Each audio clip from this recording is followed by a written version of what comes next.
Enforcement Directorate has conducted searches against the Piyush Group of companies and its erstwhile promoters in connection with an alleged real estate fraud case. For the viewers, the Piyush Group of companies, a group involved in real estate development and construction and financial services with operations in North India, including Delhi, Haryana, Rajasthan, and is known for projects like townships, malls and corporate parks. As per ED, the searches included the premises of erstwhile promoters, the present resolution professionals, directors and a former MLA of Haryana, Mahendra Pratap Singh, a partner in a commercial project through a joint venture, and this joint venture has been suspected to be constructed from Home Biases Fund siphoned from other projects, and the ED has taken action based on multiple FIRs registered by various investigating agencies, including the Economic Offences Wing and the Central Bureau of Investigation.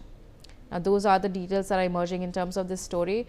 I have my colleague Bhavna Sisodia. Bhavna, what exactly you're getting to know in terms of this crackdown on the Piyush Group of companies?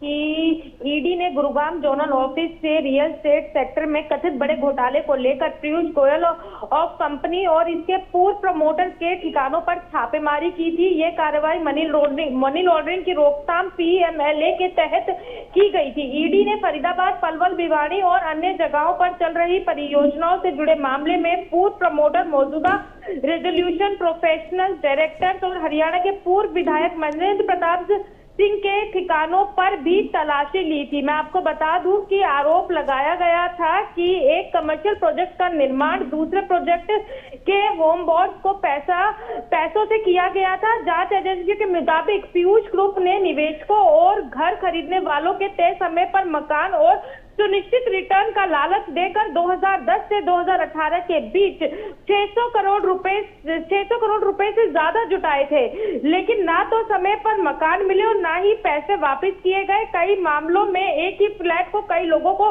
बेचने और गिरवी रखी जमीन को बिना bank की अनुमति के बेचने के भी आरोप थे। तो एफआईआर के आधार पर ईडी ने कार्रवाई करते हुए और साथ ही साथ सीबीआई सहित विभिन्न जांच एजेंसियों द्वारा दर्ज की गई एफआईआर पर आधारित, जिसमें धोखाधड़ी, आपराधिक विश्वासघात, जालसाजी और आपराधिक साजिश और भ्रष्टाचार के आरोप लगाए गए थे। वहीं अब जांच में खुलासा हुआ है कि पलवल, फरीदाबाद, भिवाड़ी, धारूहेड़ा और अन्य स्थानों पर अधूरी परियोजनाओं को लेकर दोनों कंपनियों के खिलाफ जो है दिवालियापन की कार्रवाई चल रही है। तलाशी के दौरान प्राप्त दस्तावेजों से पता चला है कि समूह ने जो 2010 से 2018 के बीच 600 करोड़ रुपए से अधिक धनराशि को जुटाया था।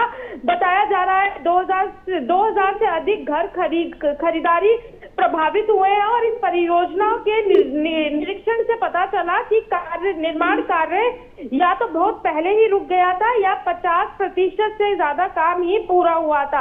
वहीं इन परियोजनाओं को लेकर जो है ईडी जो है कार्रवाई करती हुई नजर आई है और तमाम चीजें, मैं आपको बता दूं, कैश, गहने सहित तमाम दस्तावेज जो है वो ईडी ने जब्त किए हैं।